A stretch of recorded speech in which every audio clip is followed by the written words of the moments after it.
What's up, Sussex? The next shot you'll see of us will be sitting with the phenomenal Laura Dye. So, Laura, who are you? Well, my name is Laura Dye. I am a third generation Delaware resident, Sussex County resident. My grandparents moved to the Eastern Shore when they were in their teens and met and married here on the Eastern Shore. My grandparents were both raised Amish. My grandma left the Amish church because she wanted to get an education. She wanted to go to college. The Amish, they don't let their daughters go to school past the 8th grade, or their kids don't go to school past the 8th grade. She didn't want to live that life. So she left the Amish church because she wanted to get an education. She did. She became Mennonite, and she and my grandpa got married. I don't even know what year they got married. It was a very long time ago. And my dad was raised on the Eastern Shore, and they went down to Virginia for a while, ended up back on the Eastern Shore. He graduated from Delaware High School and played football, wrestled, all that good stuff. And then he moved away and met my mom, and they moved back to the Eastern Shore to be near his family and to raise their kids. This is a very common theme. So I grew up here on the Eastern Shore. I did not graduate from high school around here. I was homeschooled. So if you ask me, do you know? Nope, don't know. I was homeschooled. Don't know anybody from high school. And then when I got married, I moved to Ohio, lived there for 1.5 years, moved back to the Eastern Shore to be near my family, who've now all moved away. So, that sucks.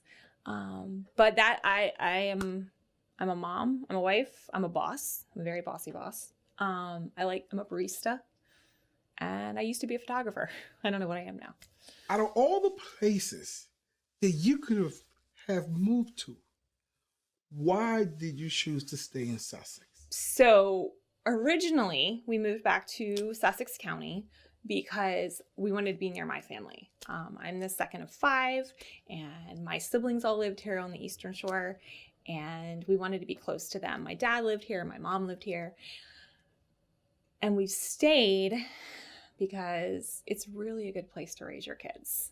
We're close to the city. I would love to live in the city. I love the city. My husband cannot stand the city. So this is a good compromise. I get to be close enough to the city that when there's not a pandemic, I can visit it. But we're also half an hour from the beach. And my husband is now a surfer, as you can tell by our decor. And he tries to surf at least a couple times a week. And I love the beach. I don't like to surf. That's way too much work. But I do love the beach. And that is the only hobby we have in common is the beach. And so we stay here because it's a good place to raise kids. I really like how diverse Sussex County is becoming. We were in the Delaware School District. We're now in the Indian River School District.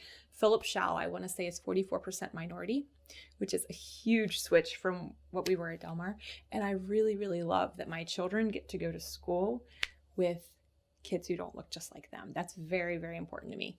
And it's not something you get easily in the country, which is essentially where you live. So, yeah, I love being close to the beach. That's a big thing.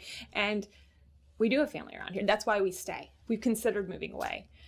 But my dad still lives here. My sister lives a couple hours away. If we move away, we would lose. Now 3 of my husband's 5 siblings live here. So if we move away, we would lose that support structure. What has me really excited is this project you started with the photos.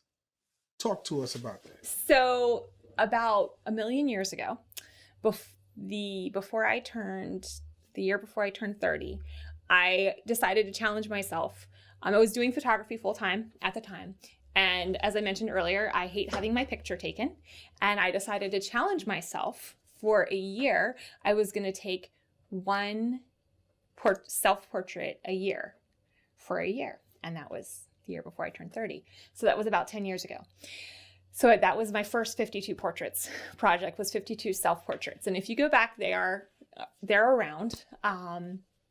It was a really interesting challenge, and that whole hitting that deadline. So then I did a project for a while that was called the White T-Shirt Project, where I would just get random people to put a white t-shirt on over whatever they were wearing and stand in front of a white background and take their picture and then just post them and so share them on social media, and friends would tag them and stuff. And the reason I love portraits, the reason I love photography, the reason I'm a terrible nature photographer is because people are what's interesting. People are what intrigue me, and I love taking a picture of someone and getting them to relax in front of the camera, and that moment when they just drop all their pretenses and become who they are just for a second. If you can click your camera right then and just it's magical, right? That's why photography is so fun. And so 52 portraits was my challenge this year, to start pushing myself again creatively and take pictures of people and get them in front of the camera. Because you know what's the most uncomfortable part of being a photographer is asking people to be part of your project. I'm just doing a project where I photograph people against white backgrounds and it's kind of weird. Do you mind just posing for me? That's weird, right? That's a level of vulnerability. And so for me, it's a challenge to say, I'm taking pictures and can I take your picture? So that's my project this year, hoping to do 52 this year. I'm running a little behind now. I need to get some groups, and being in a pandemic does limit your ability to ask people, but I can shoot from 6 feet away. It's cool. Laura, thank you for sharing. It's folks like you that make Sussex County an awesome place to live in.